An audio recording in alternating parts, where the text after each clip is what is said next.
Hello दोस्तों, कैसे आप। आज मैं एक नई सोच के साथ में आपके सामने प्रस्तुत हूँ। So thought of today is that a winner is a dreamer who never gives up. This quote is taken from Nelson Mandela's coat.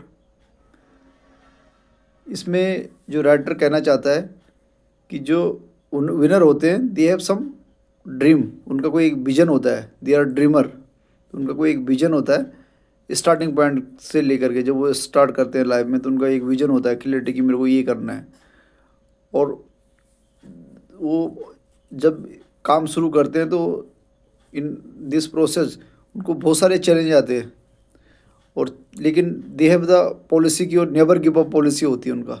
बहुत सारे चैलेंजेज आते हैं, चैलेंज में कभी वो सक्सेस मिलती है, कभी फेलियर मिलता है, कंटिन्यूटी में ऐसा चलता रहता है। आपने देखा होगा कि कई बारी बंदा जो बहुत ज़्यादा फ्रस्ट्रेशन में आ जाता है, बहुत उसको प्रॉब्लम्स होती है, अपना जो उसका एंड रिजल्ट है, जो गोल उसको अचीव करना होता है।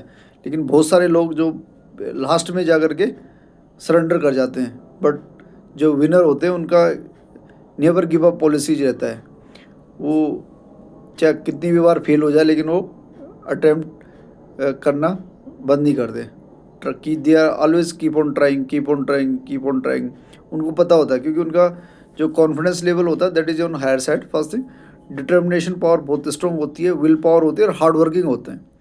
तो इसमें से आपने देखा होगा कि 100 में से 95% लोग जब बहुत ज़्यादा मुसीबत आती है, बहुत सारे चैलेंजेज आते हैं तो गिव अप कर देते हैं, बोलते हैं नहीं, सरेंडर कर देते हैं। बट जो स्ट्रॉन्ग मेंटलिटी जिन लोगों का होती है वो नेवर गिव अप पॉलिसी के साथ में आगे बढ़ते हैं। और जब तक वो अपने गोल को अचीव नहीं कर लेते, जब तक अपने विजन को अचीव नहीं कर लेते, तब तक हार नहीं मानते। सो हर व्यक्ति को ऐसा ही करना चाहिए। सो जब भी मुसीबत आए, प्रॉब्लम्स आए, या लगे कि भाई अब नहीं हो पा रहा है, तो you need to try one attempt more, कि नहीं अभी नहीं हो पा रहा है तो उसको छोड़ना नहीं है, फिर दोबारा से उसको ट्राई करना है। और यदि आप कीप ऑन ट्राइंग रहते हैं तो फिर कभी ना कभी फिर आपको सक्सेस मिलती है।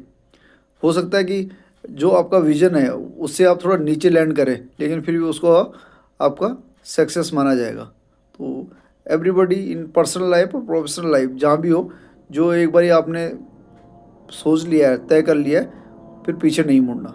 तो ये हमारे को नेल्सन मंडेला जिसने साउथ अफ्रीका में भी इन्हें बहुत सारे चेंजेस लाए, तो ये इससे हमारे को बहुत सारे चीज़ें सीखने के लिए मिलती है। With this thought, good day, thank you so much.